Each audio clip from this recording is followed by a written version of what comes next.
اہل بیت اطہار علیہ السلام کی عظمت پر درود بھیجیں. محمد و آل محمد. اللہم صلی علی محمد و آل محمد وعجل فرجهم. فاتحہ. بسم اللہ الرحمن الرحیم. الحمد للہ رب العالمین الرحمن الرحیم مالک یوم الدین ایاک نعبد و ایاک نستعین اهدنا الصراط المستقیم صراط الذین انعمت علیہم غیر المغضوب علیہم ولا الضالین. وقت کے امام کے حضور ادائے احترام کے لیے، ان کی ظہور کی تعزیل کی دعا کے لیے، ان کی جد امجد کی شہادت کی تسلیت پیش کرنے کے لیے، اور اس غم میں اہل بیت اطہار علیہ السلام کے ہمراہ شریک ہونے کے لیے، اور اس دعا کے ساتھ کہ انشاءاللہ خدا متعال ہمیں اور آپ کو عزاداران سید الشہداء میں قرار فرمائے، ان کے ہمراہ میدان حشر میں ہمراہی کی سعادت نصیب فرمائے انشاءاللہ تعالی. درود بھیجیں. محمد و آل محمد. اللہم صلی علی محمد و آل محمد وعجل فرجهم. اعوذ باللہ من الشیطان الرجیم. بسم اللہ الرحمن الرحیم. الحمد للہ رب العالمین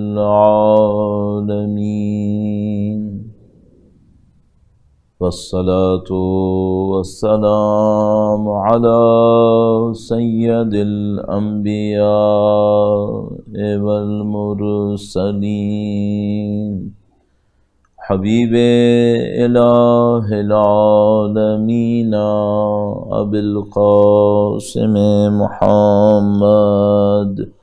اللہم صلی علی محمد و آل محمد وعجل فرجهم وعلى آلہ الطیبین الطاہرین سیما بقیت اللہ فی الأراضین. قال اللہ تعالی فی کتابہ الکریم. بسم اللہ الرحمن الرحیم. ام حسبت ان اصحاب الکہف والرقیم كانوا من آياتنا عجبا. درود بھیجے گا محمد و آل محمد پر. اللہم صلی علی محمد و آل محمد وعجل فرجهم. پروردگار عالم کا انتہائی لطف و کرم ہے، انتہائی احسان خدا تعالی. پروردگار نے ہمیں قرآن و اہل بیت اطہار علیہ السلام کی ہدایت نصیب فرمائی. ہر نعمت کی قدر شاید اس نعمت کے اثر کے حساب سے ہونی چاہیے. جن نعمتوں کا اثر کم ہے ان نعمتوں کی قدر شاید ان کے مقابلے میں کم ہوگی جن کا اثر بہت طولانی. ہدایت کی نعمت وہ نہیں ہے جو صرف دنیا میں کام ہو. ہدایت کی نعمت وہ ہے جو دنیا کے بعد زندگی کے ہر مرحلے میں کام آتی، اور ظاہر ہے کہ دنیا کے اندر بھی اس کا اثر انتہائی غیر معمولی ہے اگر ہم احساس کریں. اور ان نعمتوں کا شکر کرنا خود بخود ان نعمتوں میں انسان کے وجود میں اضافے کا سبب ہے. لہذا انسان کی اچھی صفات میں سے ایک صفت یہ ہے کہ وہ اللہ کی نعمتوں کو قبول کرتا رہے. یہ بھی خدا کی نعمت ہے، یہ بھی خدا کی نعمت. قارونیت یہ ہے کہ انسان اچھائیوں کو اپنے آپ سے منسوب کرے، اور عبودیت بندگی یہ ہے حضرت ابراہیم علیہ السلام کی اس قول کی طرح جو اللہ تعالیٰ نے بیان کیا کہ خدایا تو ہے جو مجھے شفا دیتا، تو ہے جو مجھے نعمتوں سے نوازتا، وَإِذَا مَرِضْتُ، اور جب میں مریض ہوتا ہوں، کمی مجھ سے، تو نے مجھے خلق کیا، تو نے مجھے غذا دی، سب کچھ تیری طرف سے، اور مرض تیری طرف سے نہیں ہے، بیماری تیری طرف سے نہیں ہے، وہ میری ہے، میری غلطی ہے۔ یہ ادب انبیاء علیہ السلام۔ اور میرا اپنے خیال ہے کہ ہم یہ کہہ سکتے ہیں کہ جب ہم اپنی زندگی میں عام طور پہ بولتے ہیں میں نے یہ کیا، میں نے وہ کیا، تو ہمارا مطلب یہ نہیں ہوتا کہ ہم خدا سے ہٹ کر کچھ کریں گے۔ ظاہر ہے، بالکل صحیح کہا، مسلمان ہونے کے ناطے کوئی بھی یہ نہیں کہہ سکتا کہ میں نعوذ باللہ تعالیٰ، پھر تو خدا کو مانتا ہی نہیں اس کا مطلب۔ لیکن اس کے باوجود اچھا ہے کہ جہاں کہیں بھی وہ اچھائیوں سے منسوب کرنے لگے، خدا کا ذکر پہلے لے آئے۔ خدا نے توفیق دی کہ یہ کام ہو گیا، خدا نے یہ سعادت دی کہ ایسا ہو گیا۔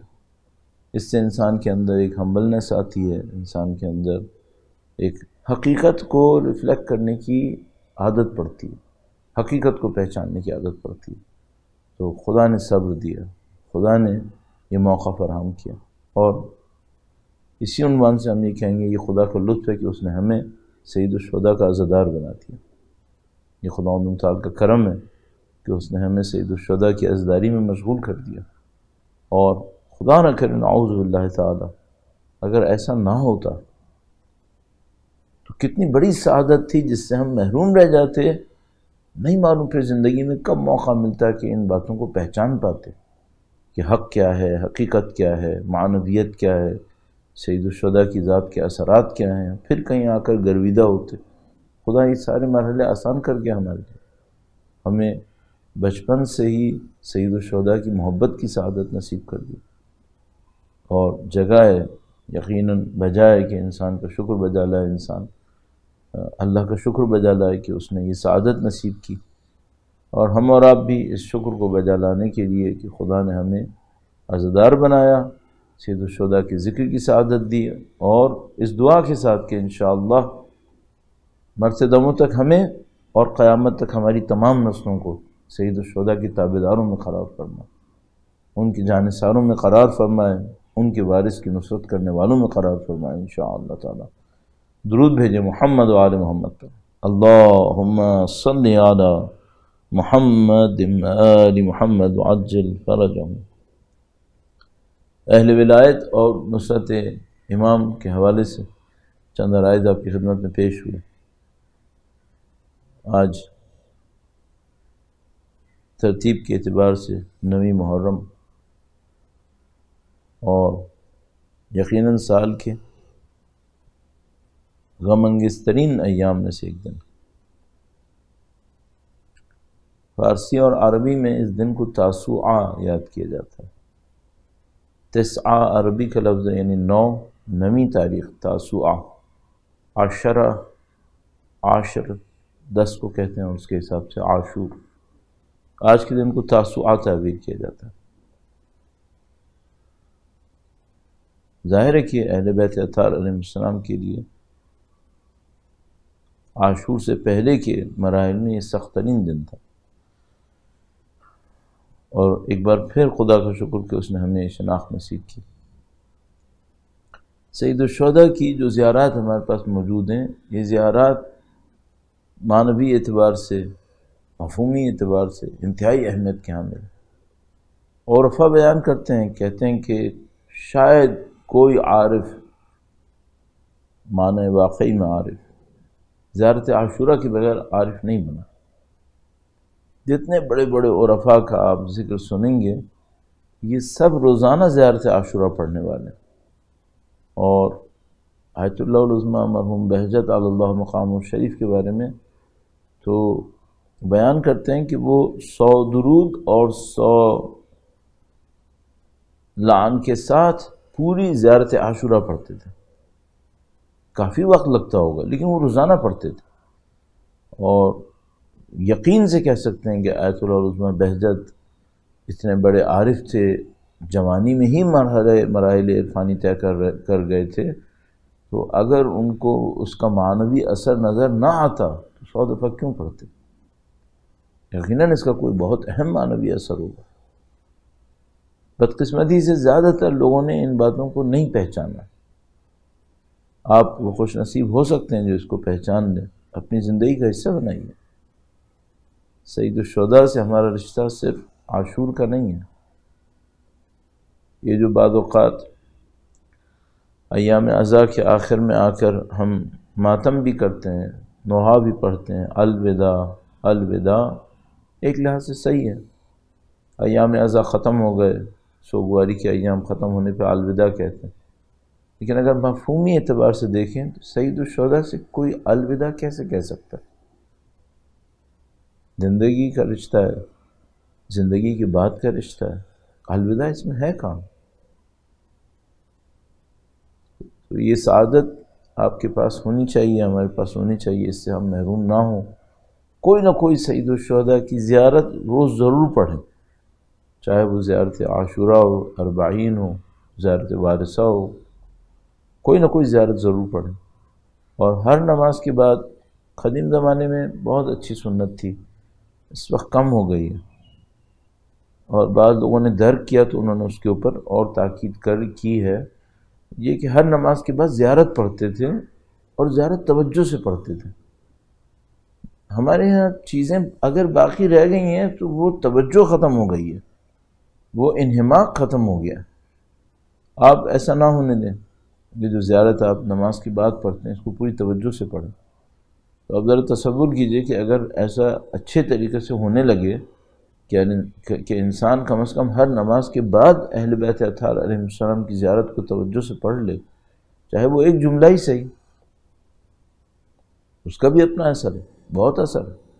اور ہمارے پاس مولا چھٹے امام سے ایک روایت ہے، درود بھیجے گا محمد و آل محمد پر، اللہم صلی علی محمد آل محمد وعجل فرجہم. فرمایا کہ اس جملے سے زیارت کرو.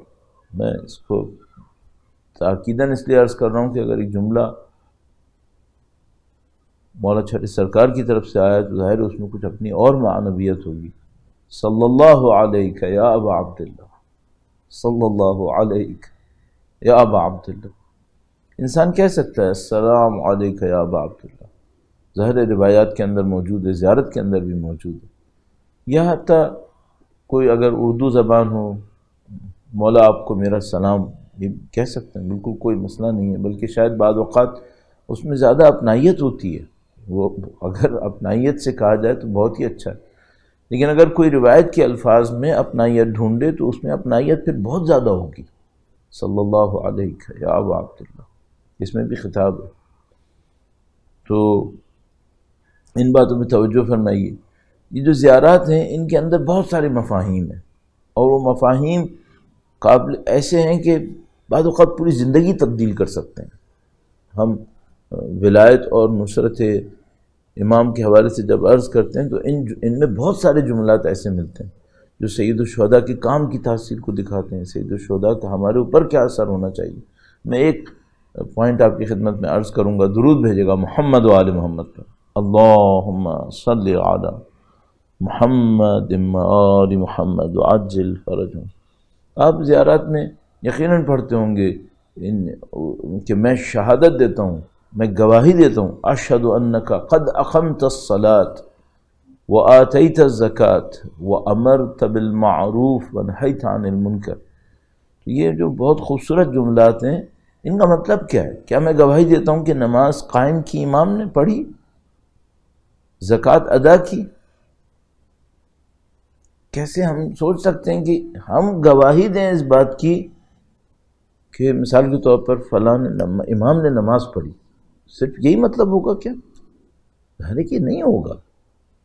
یہ گواہی دینا کہ امام نے نماز پڑھی تو بہت ہی، یعنی ایک معذرت کے ساتھ اگر میں کہوں، اس معنی میں اہانت لگ رہی ہے. تو یہ کیسے ہو سکتا ہے کہ بھئی ہم یہ کہیں گے نماز پڑھی؟ صرف نہیں، یہ مطلب نہیں ہونا چاہیے. اس کے دو مطلب لیے جا سکتے ہیں جو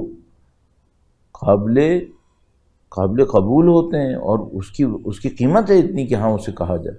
ایک مطلب تو یہ کہ مولا نماز ختم ہو جاتی، آپ نے نماز قائم کر دی، آپ نہ شہادت دیتے، نماز ختم ہو جاتی. اشہد انک قد اقمت الصلاۃ، آپ نے نماز قائم کر دی. اور آپ نے زکوٰۃ ادا کر دی، یعنی اگر آپ نہ آتے میدان کے اندر شہادت کے لیے، مفاہیم اسلامی ختم ہو جاتے، اراکین اسلامی ختم ہو جاتے، ان کی روح بالکل مر جاتی اگر آپ تشریف نہ لاتے۔ آپ نے آ کر ان سب کو زندہ کر دیا۔ اور حقیقت یہ ہے کہ جو آثار نظر آتے ہیں وہ یہ کہ یہ تو میں نے آپ کی خدمت میں عرض کیا، آپ نے ان کی روح کو زندہ کر دیا، لگتا ہے ظواہر بھی مر جاتے۔ اگر وہ یزید ابن معاویہ کا جملہ مشہور ہو گیا تھا کہ نہ وحی آئی نعوذ باللہ تعالی، نہ فرشتہ نازل ہوا، تو چند سالوں کی بات تھی، لوگوں کی زبان پہ آ جاتا ہے یہ۔ پھر کون نماز پڑھنے والا تھا؟ پھر کون اذان دینے والا تھا؟ وہ تو بدبخت ارتداد کا اعلان کرنے والا تھا اور جملات میں کہہ چکا تھا۔ اب تو صرف یہ تھا کہ وہ اپنے گورنروں سے کہتا ہے کہ بھئی میں فلاں فلاں خلیفہ، میں اعلان کرتا ہوں کہ نعوذ باللہ تعالیٰ کوئی فرشتہ نہیں آیا تھا، اب اس کے اوپر بیعت لو کہ کوئی فرشتہ نہیں آیا تھا۔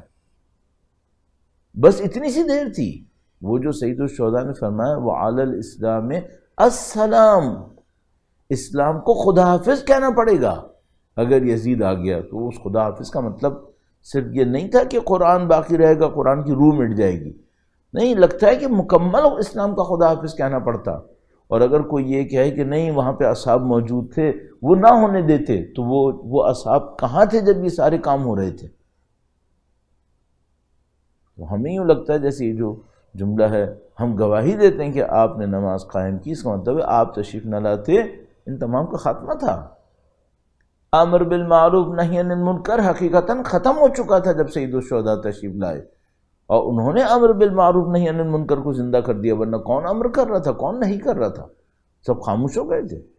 ایک مطلب یہ ہے، ایک اور مطلب بھی ہے، وہ یہ کہ آپ نے وہ نماز قائم کی جس سے نماز کا مفہوم پوری دنیا کے سامنے آ گیا کہ اصل نماز ہے کیا۔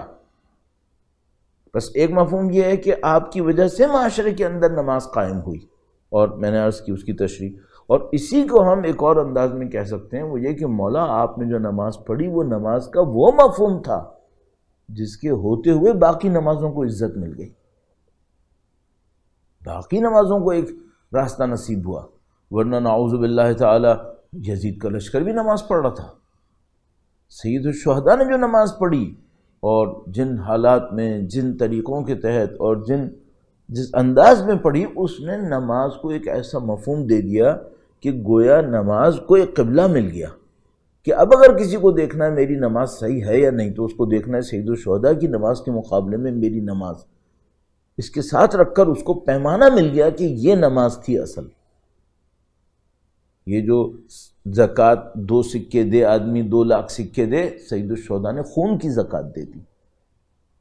اب اپنی زکوٰۃوں کو لاؤ اور حسین کی زکوٰۃ کے پیمانے کے اوپر سنجش کرو کہ تمہاری زکوٰۃ کہاں ہے۔ یہ جو زیارت کے مفاہیم ہیں، انتہائی اعلیٰ مفاہیم ہیں، اور ان مفاہیم کو دیکھتے ہوئے عزادار کی ایک ذمہ داری بنتی ہے، وہ یہ کہ تم اور میں اور آپ جب ان جملات کو کہیں اور سید الشہداء کی عزاداری میں شرکت کریں، تو بھائی اپنے اعمال کو سید الشہداء کی ان قربانیوں کے سائے میں رکھتے ہوئے انجام دیں۔ آپ کی نماز سید الشہداء کی نماز کی یاد دلائے، آپ کا زکوٰۃ دینا، آپ کا اللہ کی راہ میں مال دینا، اس کی یاد دلائے جو سید الشہداء نے انجام دیا تھا۔ اور امرت بالمعروف ونہیت عن المنکر، تو سید الشہداء کا عزادار کون ہوگا؟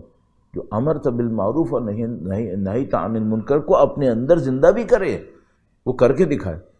تو مجھے لگتا ہے کہ ان زیارات کے اندر بہت سارے مفاہیم موجود ہیں، اور میں اسی کے سائے میں ایک جملہ اور عرض کرتے ہوئے، ایک پوائنٹ اور عرض کرتے ہوئے اپنے موضوع کو کسی جگہ تک پہنچانے کی کوشش کروں گا۔ اختتام تک تو نہیں کہہ سکتے ہم، ظاہر ہے کہ ہمیں توانائی نہیں کہ کسی موضوع کو مکمل حق ادا کر سکیں، لیکن بہرحال ایک جگہ تک پہنچانے کے لیے درود بھیجے گا محمد و آل محمد پر۔ اللہم صلی علی محمد و آل محمد وعجل فرجہم۔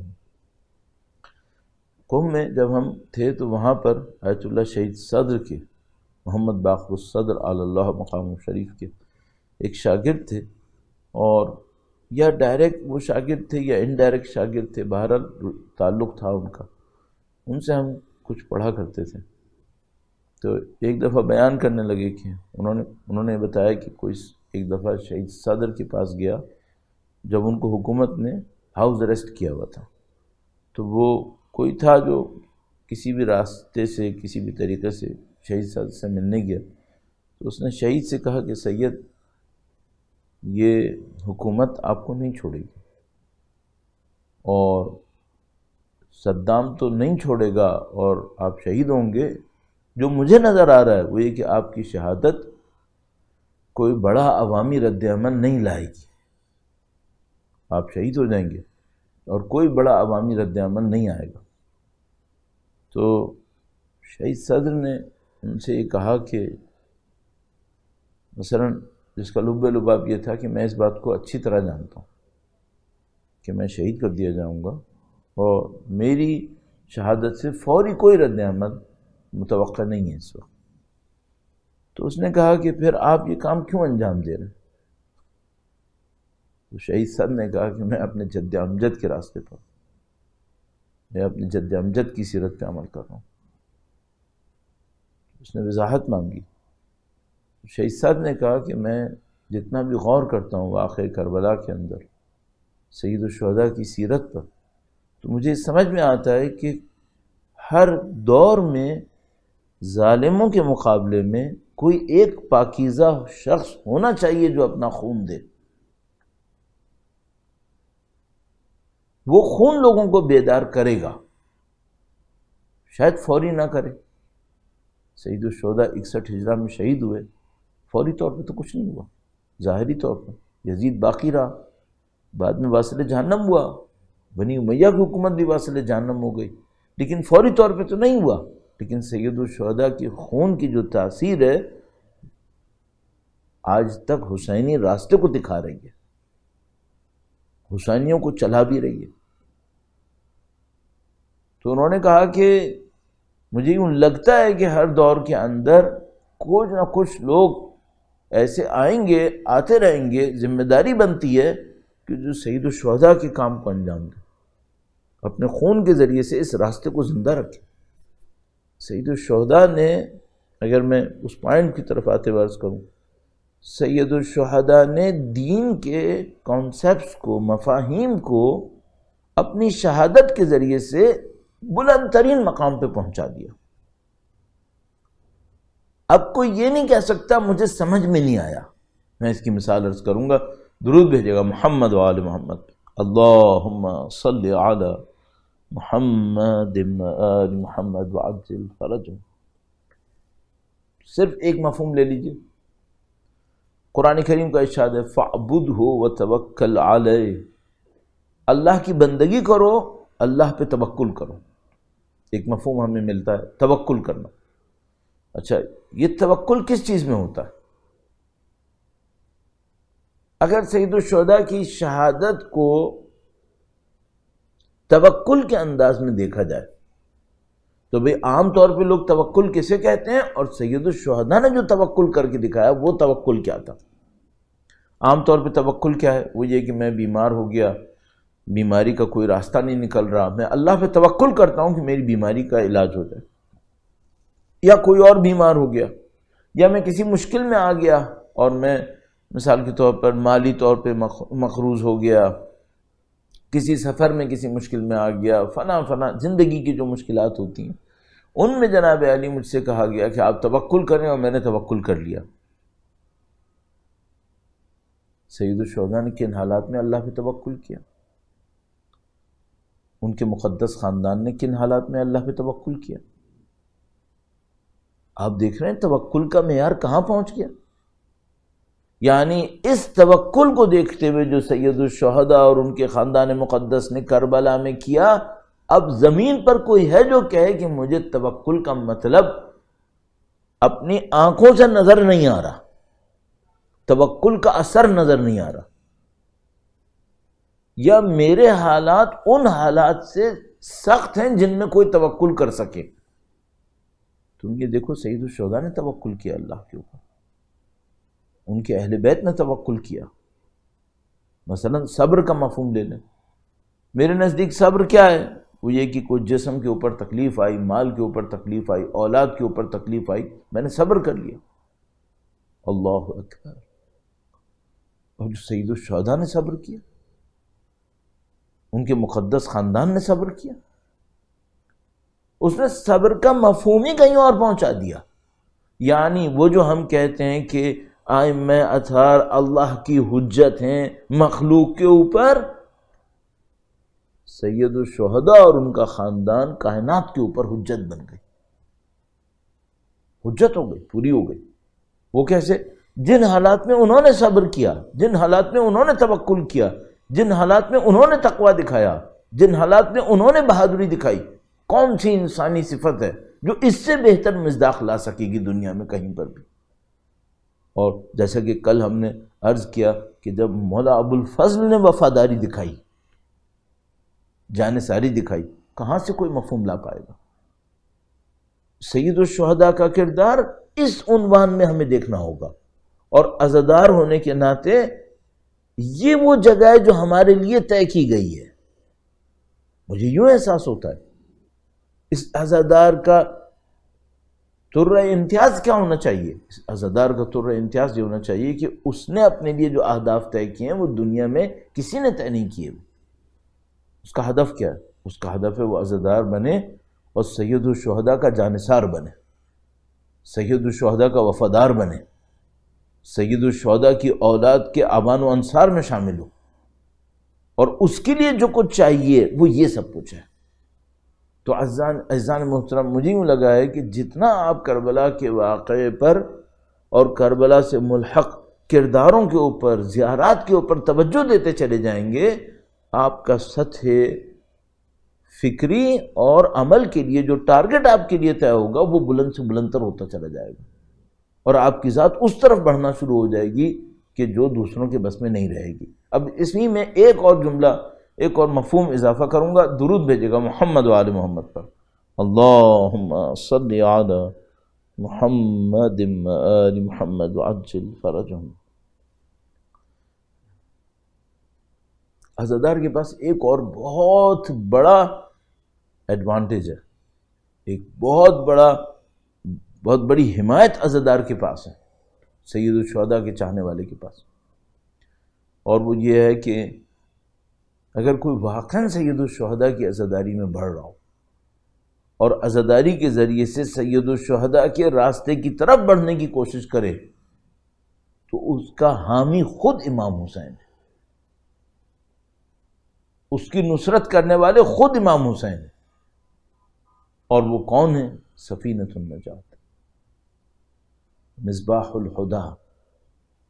یہ جو اللہ کے نبی نے عناوین دیے ہیں سید الشہداء کو، ظاہر ہے کہ ما ینطق عن الہوی ان ہوا الا وحی یوحی، یہ جو مصباح الہدی ارشاد فرمائے، سفینۃ النجات ارشاد فرمائے، کسی وجہ سے ارشاد فرمایا ظاہر۔ تو آپ اور میں اگر واقعاً سید الشہداء کی عزاداری کے اوپر کام کریں، اور چونکہ گفتگو یہاں پر اختتام کی طرف لے کے جانی ہے، آپ اہل ولایت ہیں، آپ امام کی نصرت کی خواہش اپنے دل کے اندر رکھے ہوئے ہیں، اس خواہش کے ساتھ بار بار کہہ رہے ہیں یا لیتنی کنت معکم، تو آپ کا راستہ کون سا راستہ ہے؟ آپ کا راستہ یہ راستہ ہے۔ اس راستے میں آپ کا حامی کون ہے؟ آپ کے حامی امام حسین۔ بڑی اور ہمت دکھائیے۔ اور جو میں آپ سے عرض کر رہا ہوں تو ظاہر ہے اپنے آپ سے کہہ رہا ہوں کہ صرف بولنے سے تو کچھ نہیں ہوگا، بڑھو اور ہمت دکھاؤ، وہ تقویٰ لے کر آؤ کہ جو اصحاب سید الشہداء نے دکھایا۔ ظاہر ہے ان کی تو معراج کچھ اور ہے، لیکن راستے پر تو آ جاؤ، وہ اچھے فیصلے کرو جیسے حضرت حر نے کیے، ان کا مقام کچھ اور ہے، لیکن کم سے کم کوشش تو ہم بھی کریں۔ تو آپ عزادار ہونے کے ناطے اپنی زندگی کے اوپر اور سید الشہداء سے شفاعت کے حصول کی خاطر اپنی زندگی کو ریویو کریں، دیکھیں آپ کو کس طریقے سے اس راستے کے اوپر آگے بڑھنا ہے۔ عزیزان محترم، میں نے پہلے دن آپ کی خدمت میں عرض کیا تھا، ایسا نہ ہو کہ ہم عزاداری میں آئیں اور عزاداری سے جائیں، اور خدا نہ کرے نعوذ باللہ تعالی ہمارے اندر کوئی تبدیلی ایسی نہ آئے۔ تو یہ جو ایام ہم نے عرائض پیش کیے، ان سب میں ہدف یہ تھا کہ ہماری زندگی کو ایک راستہ نصیب ہو، پہلے سے ہے لیکن اس میں اور طاقت ہے۔ تو اب آپ کے سامنے جو چند باتیں عرض ہوئیں، اس کو دیکھتے ہوئے میں چند عملی نکات آپ کی خدمت میں عرض کروں گا، ان پہ ضرور توجہ فرمائیے۔ انشاءاللہ سید الشہداء کے غم کے صدقے میں خداوند متعال آپ کی اور ہماری ہدایت میں اضافہ فرمائے اور ہمیں ان کا قرب، بہترین قرب نصیب فرمائے انشاءاللہ تعالی۔ درود بھیجے گا محمد و آل محمد پر۔ اللہم صلی علی محمد آل محمد وعجل فرجہ۔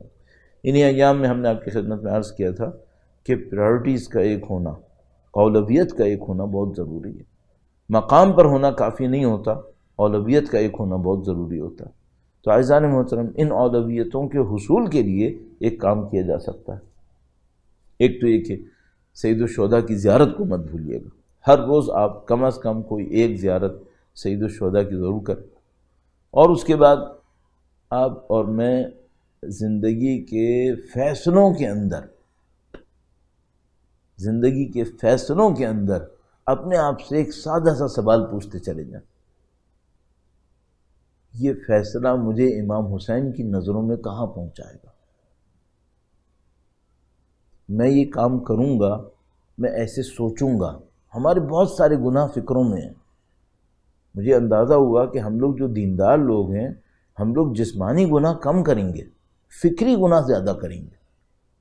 اور البتہ جسمانی گناہ بھی ہو سکتے ہیں، کوئی نفس کی کمزوری کی تو کوئی حد نہیں ہے، بعض اوقات وہ بھی ہو جاتے ہوں گے، لیکن ہمارے فکری گناہ ہوں گے۔ حسد ہو جائے گا، بغض کسی کے ساتھ، نعوذ باللہ تعالی، کوئی غلط منصوبہ کسی کے لیے بنا بیٹھے، یہ کروں گا، وہ کر لوں گا، وہ۔ اپنے آپ سے صرف ایک سوال پوچھے۔ اللہ کا کرم ہے، اس نے مجھے امام حسین پہ رونے کی سعادت دی تھی۔ وہ مجھے انصار حسین کی طرف لے جانا چاہتا ہے خدا۔ میں جو یہ کر رہا ہوں، میں جو یہ سوچ رہا ہوں، میں جو یہ فیصلہ کروں گا، یہ مجھے امام حسین کی نظروں میں کہاں پہنچائے گا؟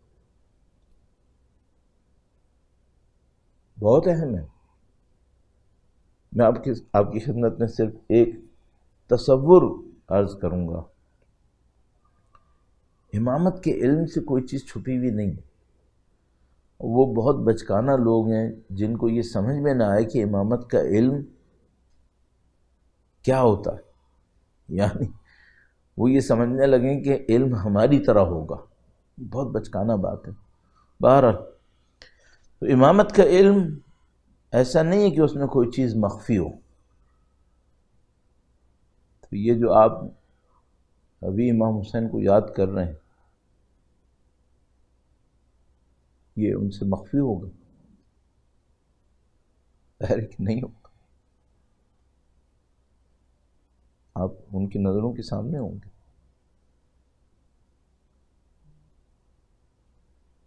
تو وہ ہماری نیت کو نہیں جانتے ہوں گے، نیت کو بھی جانتے ہوں گے۔ تو ہمیں کیسا ہونا چاہیے؟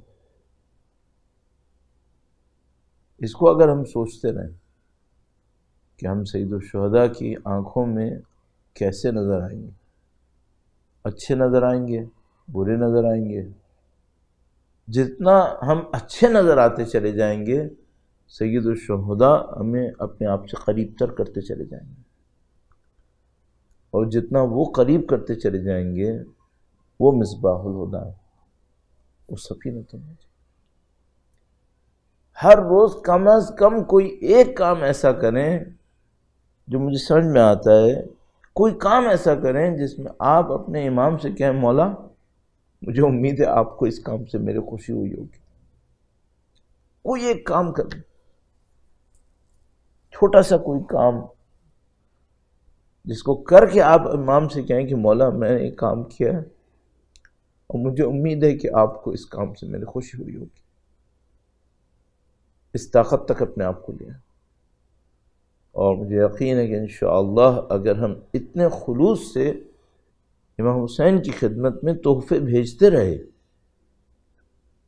تو وہ خاندان کریم ہے، وہ انہیں قبول فرمائیں گے اور ہمیں نہیں معلوم کن مقامات تک پہنچا دیں گے۔ غم میں شرکت بھی بہت بڑا تحفہ ہے، کردار کے ہمراہ بھی ہونا چاہیے۔ غم میں شرکت بھی بہت بڑی بات ہے۔ یہ کہ آپ سید الشہداء کے غم کو اپنے دل میں احساس کریں۔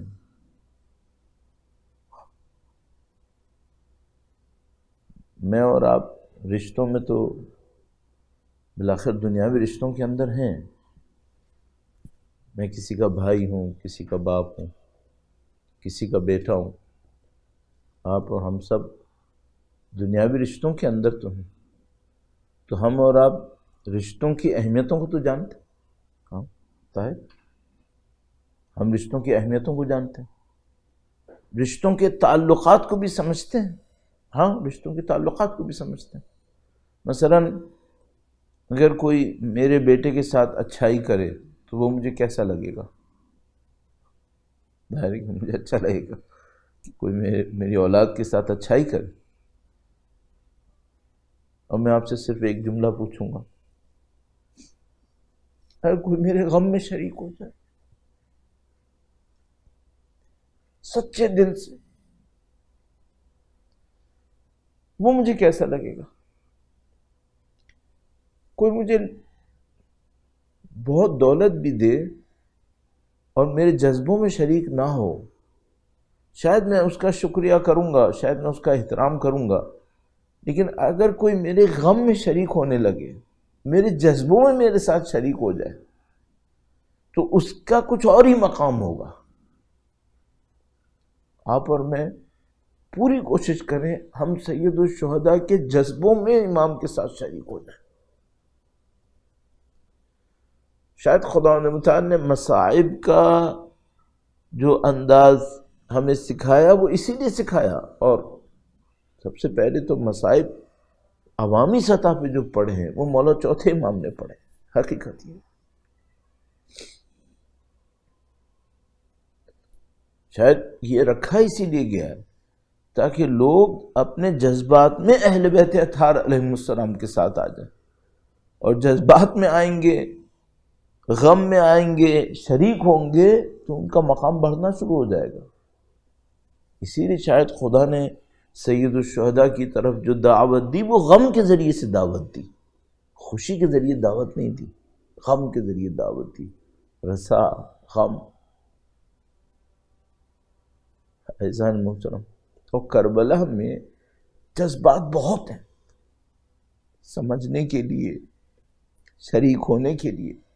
یہ جو آپ دیکھ رہے ہیں کہ پوری دنیا کے اندر اہل بیت کے چاہنے والوں میں خواتین جس طرح سے عزاداری کرتی ہیں، مرد نہیں کرتے ایسے۔ جس جذبے کے ساتھ خواتین عزاداری کرتی ہیں وہ ظاہر ہے مرد نہیں کر سکتے ایسا، شاید اس وجہ سے کہ خواتین میں ایک خاص جذبات کی حد ہوتی ہے، مردوں میں وہ نہیں ہوتی۔ لیکن بہرحال یہ سمجھ میں آتا ہے کہ جو کربلا کی حفاظت پہ معمور ہستی ہیں، بی بی زینب کبریٰ سلام اللہ علیہ، ان کے وجود مقدس کا ایک عجیب اثر ہے کہ جس نے لوگوں کے دلوں کو تسخیر کر دیا، لوگوں کے دل مسخر ہو گئے۔ بہت کچھ ہوا کربلا کے اندر، اور بیان کرتے ہیں کہ مثلا کوئی شخص کسی کو واقعات سنانے لگا، کسی ہندوستان کے عالم کا بیان کرتے ہیں، کہیں جا رہے تھے تو کسی نے جو غیر مسلمان تھے کہا کہ ہم نے یہ سنا ہے، ایسا کوئی واقعہ ہوا ہے، آپ لوگ بیان کرتے ہیں؟ انہوں نے کہا واقعہ ہوا ہے، ہم بیان کرتے ہیں۔ کہا ہم سفر میں ہیں تو اچھا ہو کہ آپ ہمارے لیے بیان کریں کہ اس واقعے میں کیا ہوا۔ انہوں نے بیان کرنا شروع کر دیا کہ بھئی ایسے ہوا، ایسے ہوا۔ پھر جنگ کے حالات پہ پہنچے تو انہوں نے بتایا کہ دیکھو بھئی جنگ ہوئی اور جنگ میں بڑی قربانیاں دی گئیں۔ ان کا بیان کریں کہ بھئی کیا قربانیاں دی گئیں، تو انہوں نے مصائب بھی بیان کی۔ وہ مصائب بیان کرتے جاتے تھے اور سننے والے روتے تھے۔ جب گزر گئی دیر اور معاملہ آیا کہ امام اکیلے رہ گئے،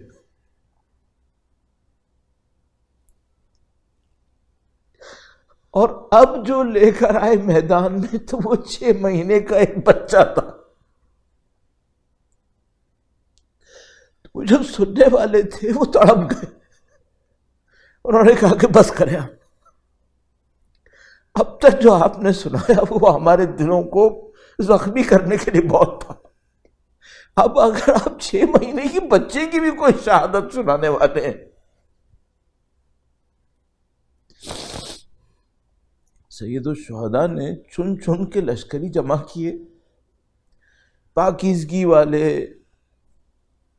جو یا معصوم تھے یا معصوم کی طرح تھے، کہ جمع کیے سارے۔ اب گویا بقول ذیشان اندر جوادی صاحب کے کہ سید الشہداء نے کربلا کا خط پورا لکھ لیا، صبح سے لے کے شام تک شہادتیں دیتے رہے، پورا خط تحریر کر لیا۔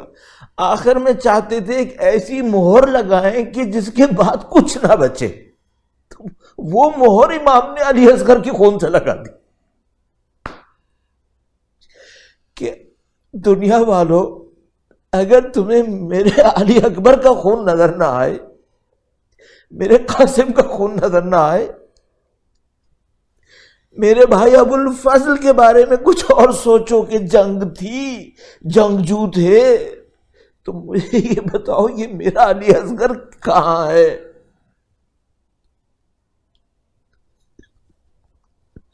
سید الشہداء علی اصغر سلام اللہ علیہ، مولا علی اصغر کو کن حالات میں لے کر آئے؟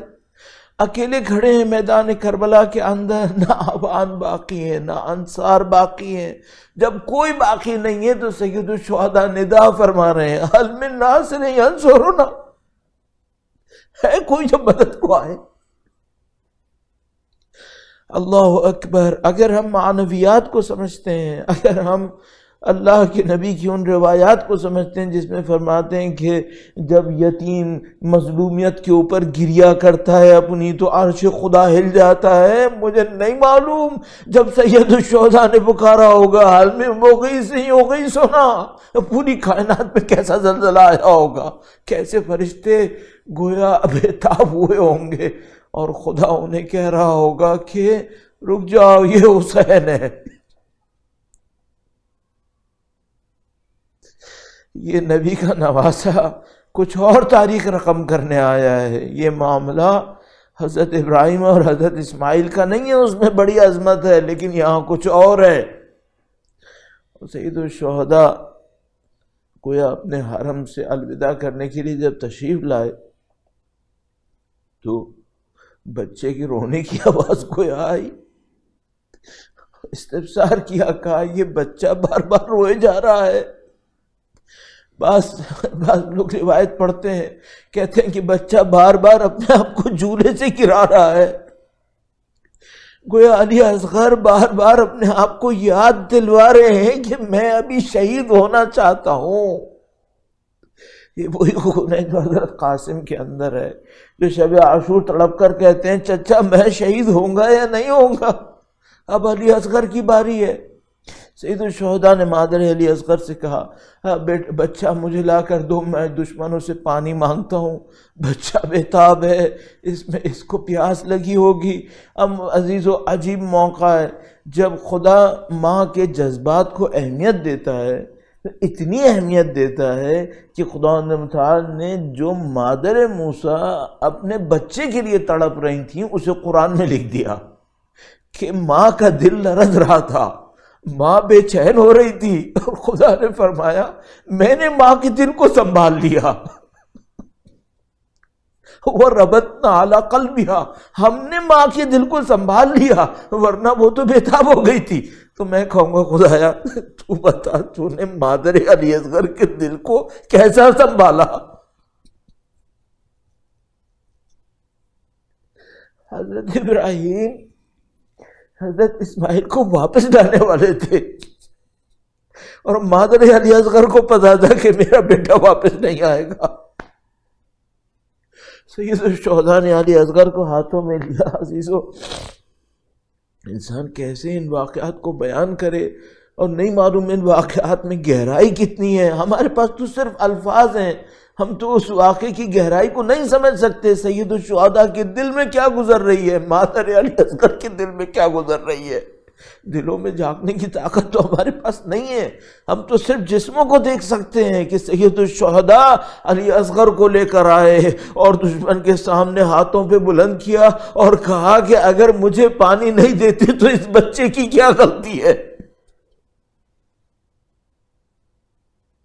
نہیں معلوم کس قلب سے، کتنے غمگین قلب سے سید الشہداء علی اصغر کو لے کر آئے ہوں گے، کس انداز میں ہاتھوں پہ بلند کیا ہوگا، اللہ جانتا ہے وہ معرکہ کیا ہوگا۔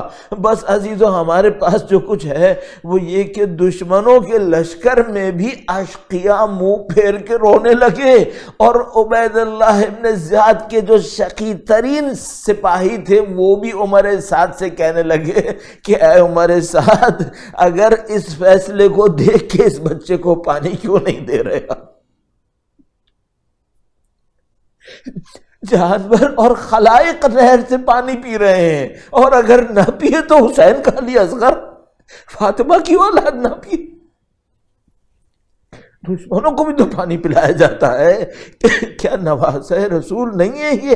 کیا رسول نے یہودیوں کو بھی پانی نہیں پلایا تھا؟ کیا علی نے اپنے دشمنوں کو پانی نہیں پلایا تھا؟ ابھی تو دشمنوں کے اندر بھی کوہرام ہو گیا کہ بھئی بچے کو پانی کیوں نہیں پلا رہے ہیں؟ بس وہ لعین دیکھتا ہے کہ یہ معاملہ خراب ہونے والا ہے تو وہ شقی الاشقل اشقیاء سے یعنی حور ابن حرملہ سے کہتا ہے کہ تیر چلا۔ یہ حرملہ تیر چلانے کا بڑا ماہر تھا، اس کی خود داستان ہے کہ اس نے کہاں کہاں تیر چلایا، اور بس اس نے تیر چلایا۔ عزیزو یہ اتنا ماہر تھا تیر چلانے کا، اور اس نے تیر بھی بڑا سخت چڑھایا۔ تیر وہ چڑھایا، عزیزو معذرت چاہتا ہوں یہ جملے عرض کر رہا ہوں، تیر وہ چڑھایا کہ اونٹ کی ران پہ لگتا تھا تو اونٹ کی ران کو کاٹ دیتا تھا، اتنا سخت تیر چڑھایا اس نے۔ اور تیر چڑھانے کے بعد عمر سعد سے کہتا ہے کس کا نشانہ لوں؟ بچے کا نشانہ لوں یا باپ کا نشانہ لوں؟ یہ ماہر تیر انداز تھا، یہ کہتا ہے بچے کا نشانہ لوں یا باپ کا نشانہ لوں؟ ایک فارسی زبان شاعر نے بڑا خوبصورت کہا، اس نے کہا کہ بچے کی گلے کی سفیدی کو نشانہ بناؤں یا حسین کو؟ عمر سعد کہتا ہے بچے کو نشانہ بنا۔ عزیزو کیوں؟ اس کو پتا تھا جو تیر علی اصغر کو لگے گا وہ حسین کے دل کو لگے گا۔ کہتا ہے بچے کو نشانہ بنا۔ اس لائن نے تیر چڑھایا، اور وہ جو تیر چلایا تو سید الشہداء کے ہاتھ میں بچہ تھا۔ عزیزو اب میں مصائب کے اندر تھوڑا سا آپ کو زحمت دوں گا، تھوڑا سا احساس کرنا۔ یہ جو امام کا علم ہوتا ہے نا، یہ امام کا علم جسموں تک نہیں ہوتا۔ میں آپ کو آنکھوں سے دیکھوں گا نا، آپ کا چہرہ مجھے نظر آئے گا، لیکن آپ کے ذہن میں کیا گزر رہی ہے وہ مجھے سمجھ میں نہیں آئے گا، آپ کے جذبات کیا ہیں وہ مجھے سمجھ میں نہیں آئے گا۔ علم امامت اس سے کہیں آگے کی بات ہوتی ہے۔ علم امامت جیسے علی اصغر کو خود سمجھ رہے ہیں۔ اب ذرا سا ایک لمحے کو سوچنا کہ علی اصغر سید الشہداء کے ہاتھوں میں تھے، وہ تیر ستم جب علی اصغر کے گلے میں لگا اور علی اصغر تڑپے تو کس کے ہاتھوں میں تڑپائی ہوگی؟ گلے کے کٹنے کا احساس کس کو ہوا ہوگا؟ گویا تیر سید الشہداء کے گلے پہ چلا۔ ننھا سا علی اصغر کتنا خون نکلا ہوا ہوگا، مختصر سا خون ہوگا۔ عزیزو یہ تیر بڑا عجیب تیر چلا، اور ہمارے پاس ایک روایت ہے، یہ بڑی عجیب روایت ہے، اس کا شاید کوئی اور مطلب بھی ہو، لیکن ہمارے پاس یہ روایت موجود ہے۔ شیخ عباس قمی نے لکھی ہے، اور شیخ عباس نے لکھا کہ یہ جو تیر ستم چلا تو بچے کا گلا کان سے کان تک ذبح ہو گیا۔ یہ تیر تو ایسا تھا کہ انسان کو اگر لگ جائے، بڑے انسان کو تو دو ٹکڑے کر سکتا تھا۔ وہ تیر ایسا سخت تیر علی اصغر کو لگا، پورا گلا ذبح ہو گیا، خون علی اصغر جاری ہوا۔ سید الشہداء نے خون کو ہاتھ میں لے لیا۔ اب مجھے نہیں معلوم آسمان سے خطاب کیا یا نہیں کیا، زمین سے خطاب کیا یا نہیں کیا، اور آسمان نے کیا جواب دیا اور زمین نے کیا جواب دیا، لیکن مجھے اتنا پتا ہے کہ آئے کریمہ موجود ہے بِأَيِّ ذَنبٍ قُتِلَتْ، اور سیدہ طاہرہ میدان حشر حشر میں ہوں گی اور خدا سے کہیں گی خدایا میرا بچہ کس جرم میں مارا گیا، بِأَيِّ ذَنبٍ قُتِلَتْ، یہ بچے کیوں ذبح ہوئے؟ نہیں معلوم خون علی اصغر کی تاثیر کیا رہی ہوگی۔ سید الشہداء نے اس مظلوم کا لاشا لیا۔ عزیزو بس عجیب مرحلہ آیا، اب تک جتنے لوگ شہید ہوتے تھے سید الشہداء ان کے لاشوں کو جس طرح سے بھی ہو سکتا تھا ایک خیمے کے اندر لاتے تھے اور اس خیمے کے اندر ساری لاشوں کو رکھ دیا کرتے تھے۔ لیکن عزیزو مجھے احساس ہو رہا ہوگا، آپ کو بھی یقین ہوگا کہ امام حسین یہ لاشا ماں کے سامنے کیسے لے کے جاتے۔ بیبیاں اتنے غم اٹھا چکی تھیں، بیبیاں ان مصیبتوں سے گزر چکی تھیں، گویا سید الشہداء نے نہیں چاہا کہ مادر علی اصغر اپنے بچے کے ذبح ہوئے بھی لاشے کو دیکھے، گویا دور سے دیکھ رہی تھیں کہ میرا بچہ ذبح ہو چکا۔ سید الشہداء علی اصغر کے لاشے کو لے گئے کربلا کے میدان میں ایک جگہ کے اوپر، اور پھر ذوالفقار سے وہ کام لیا جو ذوالفقار بھی تڑپ اٹھی ہوگی کہ ذوالفقار سے علی اصغر کی قبر کھود دی گئی۔ علی تو قبر تو کھود گئی، لیکن آپ نے بھی کوئی لاشا جنازہ دفنایا ہوگا، آپ نے بھی یقیناً دفنایا ہوگا۔ اگر کبھی آپ نے دیکھا ہو تو بڑا سخت مرحلہ ہوتا ہے جب جنازے کو قبر میں لٹانا ہوتا ہے، بڑا سخت مرحلہ ہوتا ہے۔ لیکن یہاں تو سختی اور بڑھ گئی ہے، قبر کی اتنی گرم زمین ہے، اس پہ علی اصغر کا ننھا سا پیاسا لاشا رکھا کیسے، اور اس کے اوپر گرم مٹی بھی ڈالی۔ آج جو میرا دل یہ کہتا ہے کہ جس طرح اہل بیت کی قبریں بعض اوقات بنی ہوئی ملتی تھیں اور ان میں نشانیاں ہوتی تھیں کہ مثلا سید الشہداء کے اجداد بیان کرتے ہیں کہ قبر امیر المومنین کی قبر بھی بنی ہوئی تھی اور رسول خدا تیار تھے حضرت علی کو حاصل کرنے کے لیے جسد اطہر کو، تو عزیزو میرا دل کہتا ہے کہ شاید مادر حسین قبر میں تیار ہو کہ علی اصغر مجھے دے دو۔ اس نے بہت تکلیف اٹھا لی۔ وہ سید الشہداء علی اصغر کی قبر کے سامنے کھڑے ہوئے اور بڑا عجیب جملہ کہا۔ اتنے لوگ شہید ہوئے لیکن یہ جملہ نہیں کہا، لیکن علی اصغر کی قبر پہ کھڑے ہو کر کہا ربنا تقبل منا هذا القربان، خدایا اس قربانی کو ہم سے قبول فرما، اس قربانی کو ہم سے قبول فرما۔ اور عزیزو وہ قربانی تو یقیناً قبول ہونی تھی۔ اب پوری دنیا جب تک باقی ہے اور کربلا کا ذکر جب تک ہوتا رہے گا، ہر آدمی یزیدیوں سے یہ پوچھتا رہے گا کہ علی اکبر تو جنگ میں آئے تھے، قاسم جنگ میں آئے ہوں گے، عباس جنگ میں آئے ہوں گے، تم کہتے ہو حسین نے بغاوت کی، یہ بتاؤ 6 مہینے کا بچہ بغاوت کرتا ہے کیا؟ کیا 6 مہینے کے بچے بغاوت کرتے ہیں؟ انہیں کس جرم میں مارا ہے؟